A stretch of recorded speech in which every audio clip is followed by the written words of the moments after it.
begiak zutara, aurrera begira baikor, ideietan indartxu, etorkizuna zain daukazu helburu.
Euskadin oso sustraitua dago, txirrindularitza eta Gasteizen ere bai, eta beraz horrelako ekitaldia izatea Gasteizen benetan.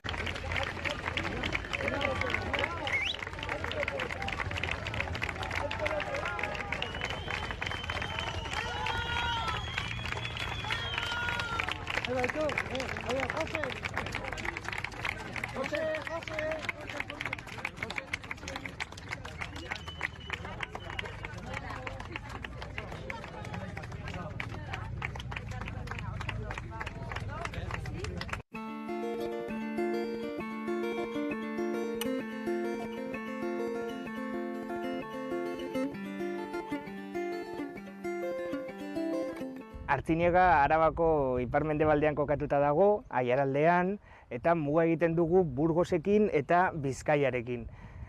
Berez, 1800 biztalde gara inguru, eta gehien bat Artziniegan kokatuta, Artziniako alde zaharrean, gauden Artziniako alde zaharrean eta inguruetan kokatuta, baina baita ere, hainbat auzo ditu bere inguruan.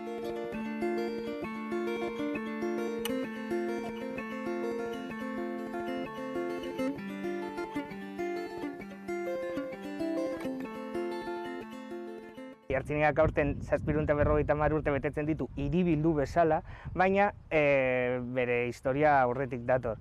Aurkitu ziren arrastoak neolitikoak erretestu delako Kobazuloan, eta gero baita ere, arteko gure amako santutegian aurkitu ziren erromatar garaiko arrastoak, eta ja Erdi Aroan izan zen non Alfontso Amargarrenak jakitunak eman zion Artziniegari garai hartako Artziniegari herri gutuna eta hiribildu bilakatu zen.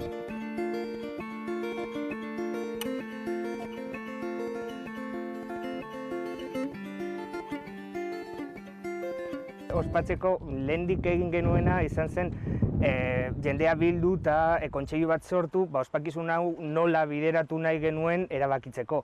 Eta azken finean Artziniega kultur eta kirol mugimendu asko daukan herria da, hiribildua da, eta ekintzak atera ziren, eta gehien bat herriak proposatuta herriarentzako. Hasi ginen urte hasieran Santxotena eskultoreak hemen tailerra daukan eskultore naparrak egindako lau eskultura herrian jarriz, herriaren puntu ezberdinetan jarriz, eta urte osoan mantenduko direnak, baita ere abesbatza, hemen Artzinigan abesbatza bat daukagu, eta zikloa antolatu zuen beste abesbatzekin batera santutegian, adibidez Karpi txirrindularitza martxa, Antzineko txirrindularitza martxa antolatu zen, eta baita ere berreskuratu zen 2 urteko paroiaren ondoren. Ze gehiago, Artziniega abizena, Artziniega ez, Artziniega abizena daukan jendearen topaketa mundiala egingo dugu uztailaren 9an. Dira ekintza ezberdinak, bai kirol, bai kulturarloan, baina gehien bat herrikoiak direnak. Kartzan onurak ezberdinak izango dira, ze baita ere Artziniako jendeak disfrutatuko dugu gure bizitza kulturalaz eta baita ere gure ospakizunaz. Eta kanpoko jendea baita ere gurekin ospatzera etor daiteke, ekintza, kanpora begirako ekintza hauetan, adibidez, Antzinako azoka berreskuratuko duguna, komentatu dugun Karpi martxa edo kontzertuak ikustera, edo egin den Artzikirolaren lehenengo kongresura. Dinamismo hori baita ere Artziniega ezagutzera emango du eta jendeak ekintzetaz disfrutatzeaz gain baita ere Artziniegaz disfrutatuko du eta ezagutuko du. Azaroaren 2an baita ere ekitaldi pomposoago bat egiteko ideia dago, oroitzapenak baita ere gordetzeko zer pentsatuta dago baita ere, Artziniako historiaren erakusketa bat baita ere dago parrokian, neolitiko hortik gaur egunera arte, eta baita ere zentratuta azken urteetan sortu diren pertsonaia errelevanteak gordetzen dituena, gauza ezberdinak. Artzinigan kultura oso bizirik dago, aurretik baita ere, ze horretako adibide bat da Artziniaga Museo Etnografikoa, Euskal Herriko osoenetariko bat, herritik sortu zen, jendeak ikusi zuen gure arbasoen historia gordetzeko behar hori, eta haiengatik sortu zen inkietate hori museo hori sortzeko eta baita ere edukieraz betetzeko eta kultur ekintzekin baita ere osatzeko.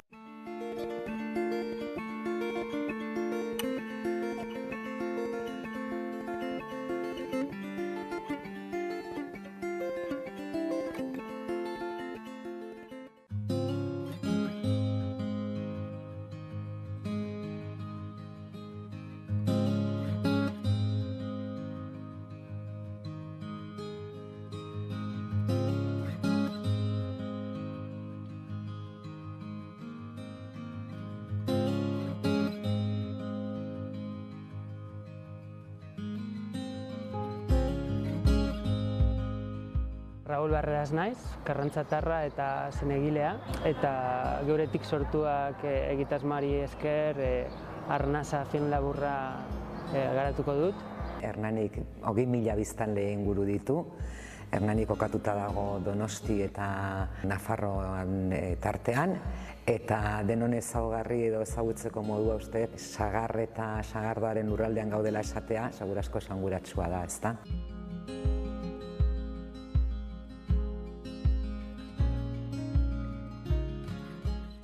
Nire intentzioak dira film hau gai asko jorratzea, gure adinekoak nola zaintzen ditugun.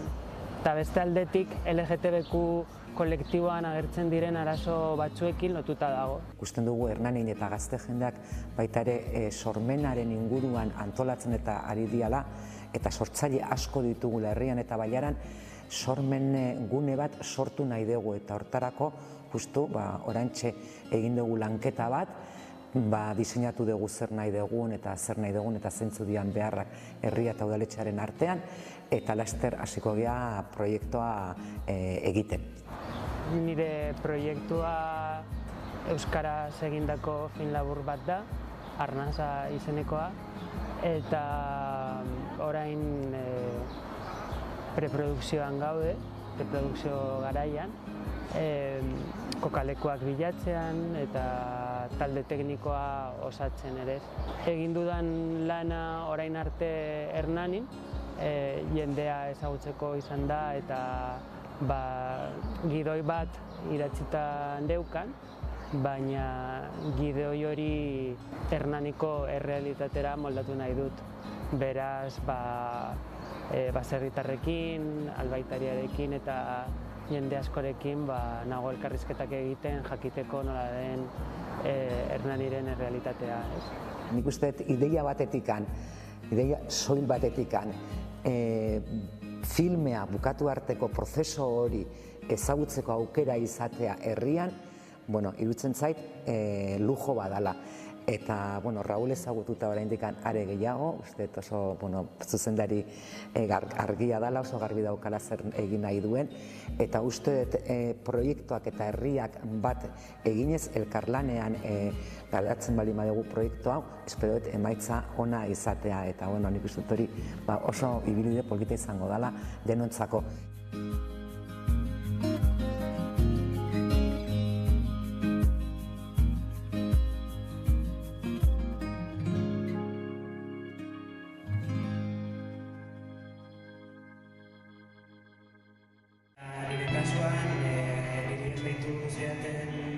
Herria Hernani izan zen, beraz hor egonaldi bat eduki nuen, ezagutzeko nola zen herriaren errealitatea eta nire gidoia Hernanira esleitzeko. Nire proiektua Arnaza deitzen da eta filman oso film intimoa da, bi gizonarteko erlazioari buruz, Aitona eta Iloba direnak. Lana egin dut bizitza osoan, eguzkitik eguzkira. Ezin du zaindu nere ondarea, malkoak beti zeira. Nire emaztea joan zanetik, etzipena baserrira. Iloba dator lagundu asmoz, etorkizun adiz dira.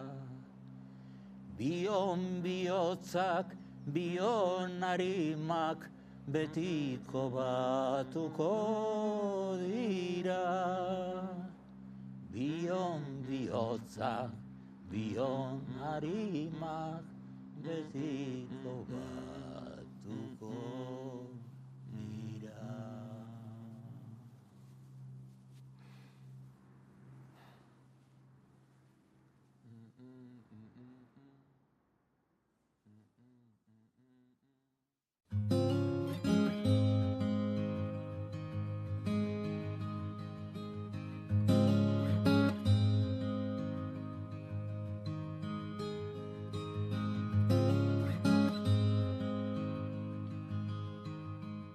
Ni Naia Zubeldia naiz, ziburutaka berez, ofizioz itzultzailea naiz, eta gero musikan ibiltzen naiz bereziki.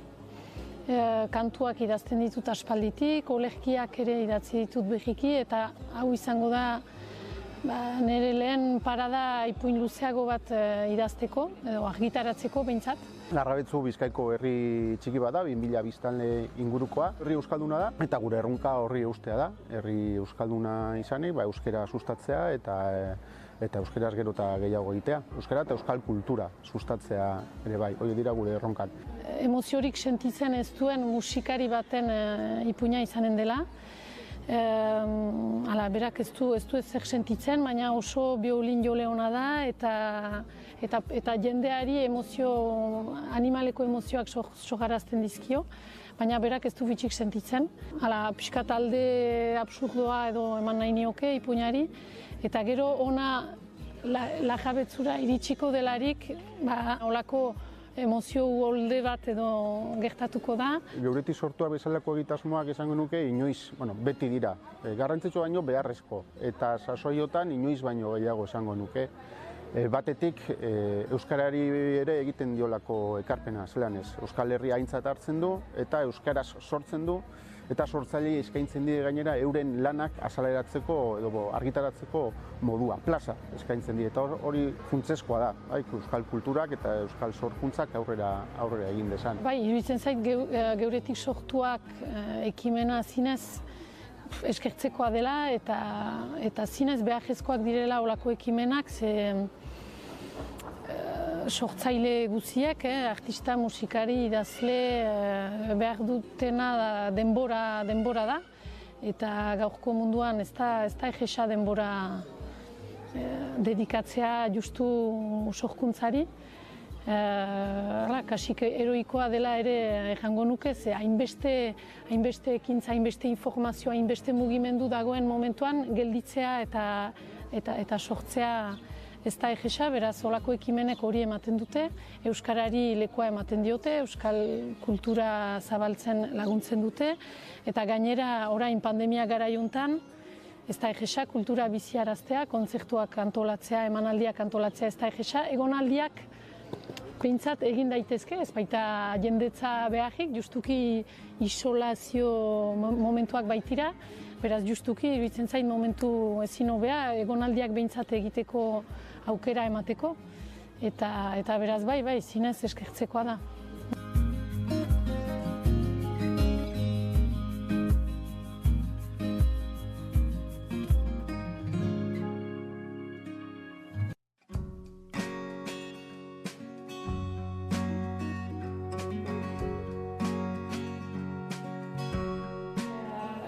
Nire pertsonaiaren berezitasuna da, berak ez duela fetxik senditzen, emoziorik edo ez duela. Aldiz, kriston emozioak eragiten dizkiela entzuleei, eta noizbait bere musika biraren batean ona etortzen dela jabetzura, eta hemen ideia zen hemengo jendearekin, hemengo giroarekin, zerbait senditzea, zerbait iratzartzea bere barnean.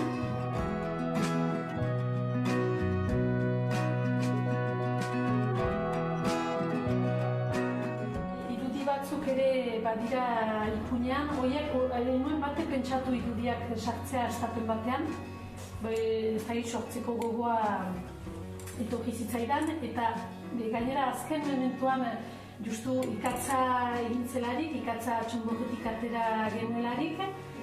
Gogoa eman zidan zerbait sartzeko ipuin hortan ere, eta orduan azkenean hemendik bildutako ikatz bizpairu puska eraman dituen, eta horiek lehertuz ikatz hautsa mugiaraziz edo hola sortu dituen ilustrazio horiek.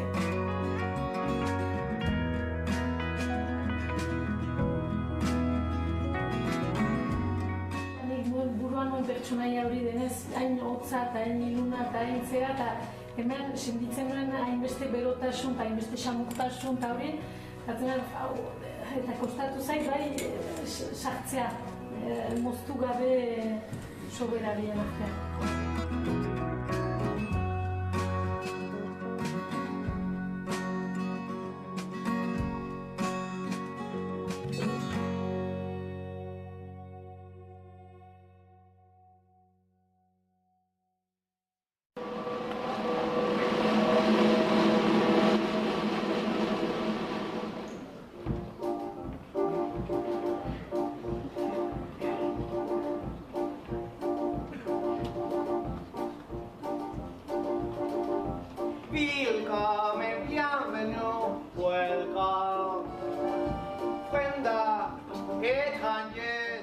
Teatro Latxazena da antzerki talde bat, gaztez osatua. Zaugarri berezia igual da hori, ez batez ere gazteak garela eta gazteok egiten dugula ia dena, zuzendu ezik, zuzentzen duena ez da gaztea. Baina gainontzekoa bai, adibidez, teknikariak gazteak dira, aktoreak ere bai, bestuarioa egiten dugunak gazteak gara, eskenatokia prestatzen dugunak eta denak gazteak gara. Antzesleak bera gara, pixkat dena egiten duguna. Talde hau hasi zen, Liceo Monjardin eskolan antzerki talde bat dago, eta bertako ikasleak bukatu zutenean, ez bigarren batxilergoa bukatu zutenean, jarraitu ez zuten antzerkia egiten, baina ez zeukaten aukera bertan jarraitzeko. Eta zuzendariak eman ziren aukera, kanpoan talde bat sortzeko, eta horren ondorioz sortu egin da. Eta gero, beste toki batetatik ere bai elkartu izan gara besteak ere bai. Yo no sé para qué te echas rímel si total llevas unos pestañas cortitos.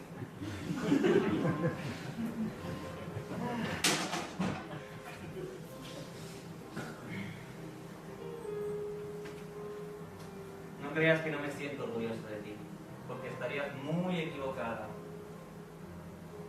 Sé perfectamente todo lo que has sufrido y todas las cosas que has tenido que hacer para ser quien eres. Porque es muy jodido ser heterosexual y ser drag queen también. Testuaren aukeraketa zuzendariak egiten du, berak antzerki asko irakurtzen du, eta aukeratzen du segun eta zertan ze aktore dituen ez, eta ze publikoari ez zuzendu nahi dion, eta orduan aukeratzen du antzeslana. Eta gero, hasten gara, deitzen dugu trabajo de mesa. Orduan, esertzen gara eta ikusten dugu obra nolako izango den, aktoreak, pertsonaiak nolakoak diren, beren izaera, beraien artean nola harremantzen diren, naiz eta igual eszenarik ez izan elkarrekin, ondo ezagutzea zure pertsonaia. Eta horrekin abiatzen gara eta hasten gara montatzen eta dena. Eta bitartean prestatzen ditugu, bai teknikariek prestatzen dute sargia eta horrela. Eta hasten gara ere bai vestuarioa sortzen, atrezoa prestatzen eta eszenografia ere bai prestatzen dena pixkat batera. Eszenografia eta izaten da normalean guk sortua, materiala erosten dugu, baina normalean izaten da eskuz egindako gauzak. Eta jantziak ere bai eskuz eginda, badaukagu neska bat ikasi zuena moda, edo diseinu de moda eta horrela, orduan berak diseinatzen ditu gauzak eta... Bai, normalean bestera izaten da poten. Ikusgarri izaten da, bai. Eta teknikariak, soinua egiten dugu ensaiotan, gaten gara ikusten ze behar den, ez den behar, eta gero argiak egiten da bukaeran, ze da pixke zaila, ze ezin da ensaiatu berez, beritzen da gutigo gara bera ze nahi dugun, eta gero jakinta nora joaten garen, gaten bagara Eskola Navarro Teatro, edo gaten bagara Civibox X, ez dakit. Edo Herriko plazan, horrez dagoela argirik. Orden, adaptatu bara da, ze bakoitza badu, ez dakit zenbat argi PC, bertze batzuk badute, ez dakit zenbat... Baliabideak ezberdinak dira, toki batean bestean. Por ti padezco y muero, por ti no crezco, por ti miro al cielo y cuento las estrellas en las noches de luna y sueño con un niño de escamas en la cuna. Juan Maior Gauzariak dira Espainia mailan ematen diren amateur antzerki sariak, ematen dituzten amateur erakundeak, eta ematen ditu hori Espainia mailan, eta kategoria ezberdinak daude, eta aurten irabazi dugu hori haur antzerki saria. Aurreko urtean egin genuen kabaret obra, eta ere bai saritu gintuzten aktore hoberena, uste? Bai, eta vestuario. Eta ginen ere bai iluminazioan, ustez? Bai, nominatuak ginen. Baina irabazi. Eta aurtengoan ere bai nominatuak ginen vestuario berriro eta zuzendaritza hoberena. Super poziku. Eta gero Donostikoak badira Donostiako udalak montatzen duen konkurso moduko bat edo. Eta bertako jendearentzat da, baina urtero hartzen gaituzte eta ez eskertok arde horregatik. Eta orduan hori ematen digute aukera Antzesteko Antzoki Zaharrean, bertako Antzoki Zaharrean.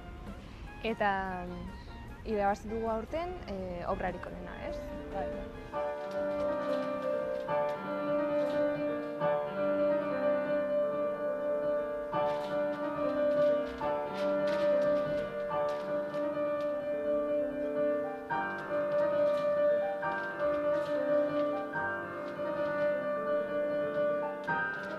Uda honetan nik uste deskantzatuko dugula.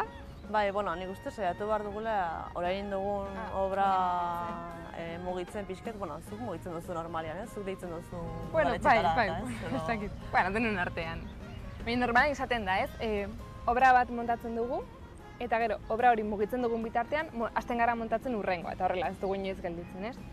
Baina egia da, aurten izan dugula, montatitugula bi obra txiki ez, El Lebrel Blancorena eta gero beste hau, eta orduan nahiko zahama izan dela, orduan udan ez dugu ezer berria montatuko, baina jarretuko dugu mugitzen obra berri hau. Eta gero asmoa dugu mugitzeko 1789, Frantziako iraultzaren inguruko antzezlana da, eta hori asmoa dugu hori montatzeko eta joateko mugitzen eta. 1789 da obra bat guretzat garrantzi asko duela, ze Txazenak montatu zuen lehenengo obra izan zen, eta orduan orain berriz montatzeko eskatu digute, eta aurrera eramango dugu, aldaketak egingo dizkiogu eta eskatu hobetzeko beti, eta eman digute aukera estrenatzeko guretzat berezia den toki batean. Eta ilusio handia daukagu bai.